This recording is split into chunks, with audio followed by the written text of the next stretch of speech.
تک یاد ہو جائے آپ لوگوں کو کتنے فرض ہیں؟ چار وضو کے چار فرض ہیں۔ سب سے پہلا نمبر ایک چہرہ دھونا، نمبر ایک چہرہ دھونا، نمبر دو بازو دھونا، نمبر تین چوتھائی سر کا مسح کرنا، نمبر چار پاؤں دھونا۔ اب میں اس کی یہ ترتیب بتاؤں گا کہ فرض کو کتنا دھونا ہے، چہرے کی مقدار اسلام نے کتنی بیان کی ہے، پھر بازو کتنے دھونے ہیں، اسلام نے ہمیں کس حد تک بازو دھونے کا حکم فرمایا، پھر چوتھائی سر کسے کہتے ہیں، اس کا مسح کیسے کیا جاتا ہے، سنت طریقہ اس کا کیا ہے، کیسے ہم سنت کے مطابق چوتھائی سر کا مسح کریں گے تو ہمارا فرض ادا ہوگا، اگر اس سے کم کریں گے تو فرض ادا نہیں ہو پائے گا۔ تو پاؤں ہم نے کتنے دھونے ہیں، اسلام نے ہمیں کہاں تک پاؤں دھونے کا حکم فرمایا۔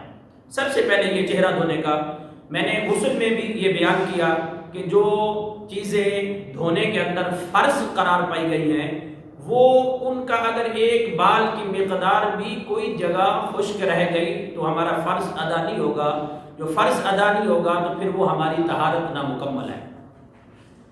تو پہلا فرض کیا ہے، چہرہ دھونا۔ چہرے کی اسلام نے لمبائی اور گولائی کیا بیان کی ہے؟ اسلام نے یہ بیان کیا جہاں سے عموماً بال نکلتے ہیں، اگتے ہیں، یعنی ہر ایک کے، عموماً سے مراد ہر ایک کے۔ بعض اوقات ایسا بھی ہوتا ہے لوگ کچھ بال سر پہ نہیں ہوتے، آدھے سر سے شروع ہوتے ہیں، جس کو ہم اپنی زبان میں کہتے ہیں گنجا پن، ایسا بھی ہوتا ہے، لیکن وہاں اسلام نے بیان کیا عموماً ہر ایک کے جہاں سے بال اگتے ہیں، نکلتے ہیں، وہاں سے لے کر توڑی کے نیچے تک، پنجابی کھاٹی کے کھاٹی کے نیچے تک، یعنی توڑی کے نیچے تک یہ چہرے کی لمبائی ہے۔ اور چہرے کی گولائی ایک کان کی لو سے لے کر دوسرے کان کی لو تک یہ چہرے کی گولائی ہے، یعنی اتنا چہرہ دھونا اسلام میں اور وضو کے اندر کیا ہے، فرض ہے، چہرہ دھونا فرض ہے۔ اگر اتنا جو گولائی اور لمبائی بیان کی گئی چہرے کی، اس میں سے ایک بال کی مقدار کوئی جگہ خشک رہ گئی تو ہمارا وضو نہیں ہوگا۔ جب وضو نہیں ہوگا فرض ادا نہیں ہوگا، جب فرض ادا نہیں ہوگا تو ہمارا وضو نہیں ہوگا سرے سے ہی، کیونکہ فرض ہی نامکمل ہے۔ تو اس کے دھونے کی کچھ احتیاطیں یہ ہیں کہ جب ہم وضو کرتے ہیں تو سب سے پہلے چہرہ جو دھوتے ہیں یعنی فرض ادا کرتے ہیں تو ہم جو آنکھیں زور سے بند کر لیتے ہیں، زور سے بند کرنے سے یہ اس جگہ پر یعنی کہ گالوں پر لکیریں پڑ جاتی ہیں، زور سے آنکھیں بند کرنے کی وجہ سے لکیریں پڑ جاتی ہیں تو ان لکیروں میں پانی نہیں بہتا۔ اس کے لیے شرعی حکم یہ ہے کہ 2 قطرے یعنی 2 بوند پانی بہ جائے، یہ ہے۔ اگر مل لیا جائے تو اسے فرض ادا نہیں ہوگا کہ ہم نے پہلے جو چلو میں پانی لیا، بک کے اندر پانی لیا، ہم نے چہرے پر ڈایا، وہ چہرے کو سارا اوپر سے نیچے تک یعنی جتنا فرض کا حصہ ہے سارا اچھے طریقے سے مل لیں، یعنی تیل کی طرح، جس طرح تیل ملا جاتا ہے، پہلا جو ہم نے چلو لیا اس کو اچھے طریقے سے مل لیں۔ ملنے کے بعد پھر ہم بک کے اندر پانی لیں گے، تو صاف نظر آ رہا ہے نا، بک کے اندر پانی لیں گے تو پانی لینے کے بعد ہم یہ جہاں سے عموماً بال اگتے ہیں نکلتے ہیں وہاں سے پانی ڈالیں گے۔ جب ایسے پانی ڈالیں گے تو پہلے جو ہم نے مل لیا تھا وہ سارا چہرہ تر ہو گیا تھا، اب یہاں سے پانی ڈالیں گے تو سارے چہرے پر پانی بہ جائے گا۔ یہ طریقہ ہے سنت طریقہ غسل فرض ادا کرنے کا۔ اب اس کا یہ دیکھیں، ایک کان کی لو سے دوسرے کان کی لو تک، جن کی داڑھی مبارک ہے، جو حضرات سنت کے مطابق داڑھی رکھی ہوئی ہے، ان کے لیے یہ احتیاط ضروری ہے۔ اس کو کہتے ہیں شریعت میں کان پٹی، کن پٹی، کیا کہتے ہیں، کن پٹی، اس کا نام یہ کن پٹی، یہ جگہ نظر آ رہی ہے نا آپ کو، سب کو نظر آ رہی ہے، اسے کہتے ہیں کن پٹی، یہ چہرے میں شامل ہے۔ یہ کیا ہے، کیونکہ چہرے کی جو ہم نے گولائی بیان کی ہے وہ ایک کان کی لو سے لے کر دوسرے کان کی لو تک ہے، یہ چہرے کے میں ہی شامل ہے۔ تو بعض اوقات نا احتیاطی کی وجہ سے یہ بالوں پر تو پانی چلا جاتا ہے، لیکن یہ جگہ کہیں بھی تھوڑی سی بھی خشک رہ گئی تو ہمارا فرض ادا نہیں ہوگا، جب فرض ادا نہیں ہوگا تو ہمارا وضو نامکمل ہے۔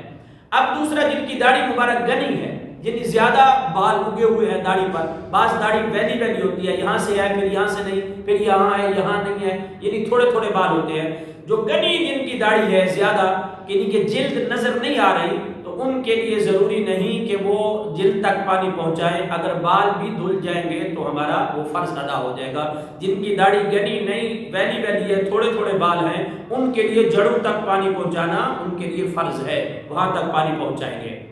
اب دوسرا ہمارا فرض بازو دھونا تھا، بازو دھونا، وہ اسلام میں کہاں تک دھونا ہے؟ کونیوں سمیت بعض بیانات میں علماء یہ فرما دیتے ہیں کہ کونیوں تک، جب کونیوں تک کہتے ہیں تو لوگ یہاں تک دھونے کے بعد چھوڑ دیتے ہیں، کونیوں تک نہیں کہنا، کونیوں سمیت کہنا ہے۔ آقا کریم صلی اللہ تعالی علیہ وسلم نے فرمایا کل قیامت کے دن میری امت اس حال میں پہچانی جائے گی کہ ان کے وضو کے اعضاء چمکتے ہوں گے، وضو کے اعضاء چمکتے ہوں گے، میری امت پہچانی جائے گی کہ یہ محمد مصطفیٰ صلی اللہ تعالی علیہ وسلم کی امت آ رہی ہے، وضو کے اعضاء سے پہچانے جائیں گے۔ حضور نے فرمایا جتنا ہو سکے چمک زیادہ کرو۔ اس سے مراد کیا ہے؟ اس سے مراد یہ ہے کہ جتنے اعضاء بتائے گئے ہیں دھونے کے، کچھ اوپر دھو لیا کرو احتیاطاً، یعنی کونیوں سمیت بازو کا دھونا۔ اب اس میں دھونے میں بھی یہی حکم ہے کیونکہ یہ فرض ہے، اتنا حصہ دھونا بازو کا فرض ہے، تو فرض میں پہلے بار بار اس کو میں رپیٹ کر رہا ہوں اس وجہ سے کہ کہیں اس کی غلطی نہ ہو جائے کہ ایک بال کی مقدار بھی کوئی جگہ خشک رہے گی تو ہمارا فرض ادا نہیں ہوگا۔ جب فرض ادا نہیں ہوگا تو ہمارا وضو نامکمل ہے، وضو ہوگا ہی نہیں، وضو ہوگا ہی نہیں۔ اس کے لیے سنت طریقہ کیا ہے دھونے کا، بازو دھونے کا، وہ میں ترتیب سے وضو جو ہے نا سنت کے مطابق بعد میں بیان کروں گا۔ وہ یہ ہے کہ انگلیوں سے دھونا شروع کریں گے، آپ انگلیوں سے دھونا شروع کریں گے تو کونیوں تک، پھر الٹا ہاتھ ایسے کر کے اس جگہ سے پھر کونیوں سے لے کر انگلیوں تک، یعنی پھر اس طرف دھوائیں گے الٹی طرف، یعنی کونیوں سے دھوتے ہوئے واپس اسی پہ ہی ختم کریں گے۔ اب دوسرا بازو بھی اسی طرح دھوئیں گے۔ اب چوتھائی سر کا مسح، تیسرا ہمارا فرض جو ہے چوتھائی سر کا مسح، وہ مسح کرنے کا طریقہ کیا ہے یہ ذرا احتیاطاً سماعت کرنا، کیونکہ اس میں ہماری اکثریت جو ہے اس سے ناواقف ہے، ان کو پتہ ہی نہیں ہوتا، وہ فرض ضائع کر دیتے ہیں۔ وہ طریقہ کیا ہے فرض طریقہ؟ فرض یہ سماعت کریں کہ اس میں پانی کا اسراف بھی لوگ کرتے ہیں، اس سے منع فرمایا گیا، یہ گناہ ہے پانی کا اسراف کرنا، اس کے بارے میں کل قیامت کے دن پوچھا جائے گا۔ جو پانی کا اسراف کرتے ہیں، بلا وجہ نل کھلا رہتا ہے، چلتا رہتا ہے، ہم ناک صاف کر رہے ہیں، دانت صاف کر رہے ہیں، اس طرح کا کوئی بھی کام میں لگ جاتے ہیں تو نل چلتا رہتا ہے، تو اس کو بند کر دینا چاہیے۔ اب ہم نے بازو دھو لیے، اب سر کا مسح کرتے ہیں۔ اب میری طرف توجہ کرنا ذرا، میں پریکٹیکل کر کے دکھاتا ہوں سر کا مسح کیسے کرنا ہے۔ اگر ہم نے ہاتھ دھوئے ہیں، یعنی بازو دھونے کے بعد دوبارہ ہاتھ کو تر کیا جائے گا، اسی دھونے کے ساتھ ہم مسح نہیں کریں گے، اس کو تر کیا جائے گا۔ وہ تر کیسے کریں گے؟ ہم نے ایک چلو میں پانی لیا، اس پانی اس ہاتھ سے لے لیں یا اس ہاتھ سے لے لیں، پھر نل بند کیا، نل بند کرنے کے بعد یہ جو پانی چلو میں ہے اس ہاتھ پہ ڈالا جائے گا، اس کو پھر دوبارہ سے تر کیا جائے گا، کیونکہ یہ ٹوٹی کے ساتھ نل کے ساتھ مس ہوا ہے تو اس کا وہ مسح ختم ہو چکا ہے، اس کے ساتھ لگا دیا، مسح ختم ہو چکا ہے۔ اب بعض لوگ ہاتھ تر کرنے کے بعد سر پر امامہ شریف یا ٹوپی پہنی ہوتی ہے تو تر کرنے کے بعد ٹوپی اتار کے رکھتے ہیں، پھر مسح کر دیتے ہیں۔ اگر اس طرح کیا تو پھر بھی مسح نہیں ہوگا، ہاتھوں کو دوبارہ تر کرنا ہوگا، دوبارہ تر کرنا ہوگا۔ اس کا مسئلہ یہ ہے کہ بازو دھونے کے بعد پہلے ٹوپی اتارے، امامہ شریف اتارے، امامہ شریف پہنا ہوا ہے یا ٹوپی پہنی ہے اتار کے رکھ دے، اس کے بعد ہاتھ تر کریں۔ ہاتھ تر کرنے کے بعد مسح کرنے کا طریقہ کیا ہے؟ اگر امامہ شریف پہنا ہوا ہے کہ وہ امامہ اتاریں گے تو کھل جائے گا، پھر دوبارہ اسی طرح باندھا نہیں جائے گا، کیونکہ امامے کی بہت بڑی فضیلت ہے، نماز میں امامہ شریف پہن کر نماز پڑھنے سے کئی درجے اس کا ثواب بڑھ جاتا ہے۔ تو جو یہ تمنا رکھتے ہیں ثواب کی نیت سے پہن کر آتا ہے امامہ شریف، تو وہ اگر اتار کر رکھیں تو کھل جائے گا۔ اس کے لیے حکم یہ ہے کہ امامہ شریف پہنا ہوا ہے پہنے رکھیں، امامہ شریف کو تھوڑا سا پیچھے کریں، ایسے یہ ہاتھ تر کر کے 4 انگلی ایسے لگا دیں تو چوتھائی سر کا مسح ہو جائے گا، چوتھائی سر کا مسح ہو جائے گا۔ اگر امام شریف کے اندر سے بھی لگانا چاہیں تو ایسے اندر سے بھی لگا سکتے ہیں، 4 انگلی ایسے لگا دیں، میری طرف دیکھیں، اس طرح لگا دیں تو ہمارا چوتھائی سر کا مسح ہو جائے گا، فرض ادا ہو جائے گا ہمارا، اس سے فرض ادا ہو جائے گا۔ اگلا مرحلہ کہ پورے سر کا مسح کر لیں، اس میں فرض بھی ادا ہو جائے گا اور سنت بھی ادا ہو جائے گی۔ چوتھائی سر کا مسح کرنا فرض ہے، پورے سر کا مسح کرنا کیا ہے؟ سنت ہے۔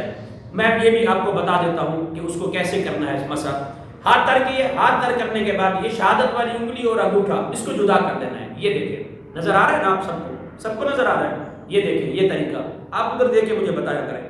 یہ طریقہ، یہ ہاتھ تر کرنے کے بعد یہ شہادت والی انگلی اور انگوٹھے کو جدا کر دیا۔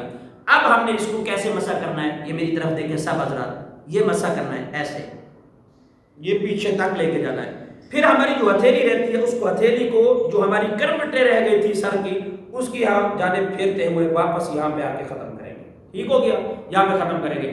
اب شہادت والی انگلی ہم نے جدا کی تھی, انگوٹھا بھی. شہادت والی انگلی کا مسا جو ہے وہ کانوں کا مسا, یہ سنت طریقہ کہ اندر کا جتنا حصہ ہے اس کے بل جو ہیں ان میں یہ انگل جو ہے اندرونی حصے میں پھیری جائے گی. پھر کانوں کا جو باہر کا حصہ ہے یہ انگوٹھا اس سے پھیرا جائے گا. ٹھیک ہو گیا.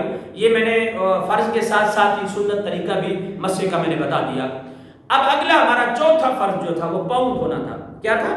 پاؤں دھونا. پاؤں کیسے دھونے ہیں اور کہاں تک دھونے ہیں؟ کہاں تک دھونے ہیں اس کا طریقہ کہ گھٹنوں سمیت پاؤں دھونا. ٹخنوں سمیت, سوری گھٹنے کہتے ہیں یہ پنجاب میں گوڈے تے کہتے ہیں پاؤں دھونے دے جڑے کہتے ہیں وہ ٹخنے. ٹخنوں سمیت دونوں پاؤں کا دھونا. ٹخنوں سمیت دونوں پاؤں کا دھونا. اس کا طریقہ کار یہ, پہلے دایاں پاؤں دھوئیں گے. دایاں پاؤں یعنی کہ دھوئیں گے تو اس میں انگلیوں کا خیال بھی ضروری ہے کہ کہیں انگلیوں کے درمیان میں وہ جڑی ہوئی ہوں تو وہاں پانی نہ بہے تو ہمارا فرض ادا نہیں ہوگا. یعنی اس میں صحابہ کرام کو جب سرکار دو عالم وسلم فرمایا قیامت کے دن میری امت اس حال میں پہچانی جائے گی کہ وضو کے اعضاء چمکتے ہوں گے, تو آپ زیادہ چمک کر لیں. تو صحابہ پنڈلیوں تک پاؤں مبارک دھو لیتے تھے. صحابہ کہاں تک دھوتے تھے؟ پنڈلیوں تک پاؤں مبارک دھو لیتے تھے. تو اس لیے ہمیں بھی تھوڑا اوپر تک پاؤں دھو لینے چاہیے. اس کا یہ دونوں پاؤں ٹخنوں سمیت دھونا فرض ہے. اس میں اگر ایک بال کی بھی کوئی مقدار خشک رہ گئی جگہ تو ہمارا فرض ادا نہیں ہوگا. جب فرض نہ ادا نہیں ہوگا تو ہماری طہارت مکمل نہیں ہوگی. ان مسائل کا سیکھنا بہت ضروری ہے ہمارے لیے. اللہ رب العزت کی بارگاہ میں دعا ہے ہمیں سب کو عمل کرنے کی توفیق عطا فرمائے, آگے پھیلانے کی بھی ہمیں توفیق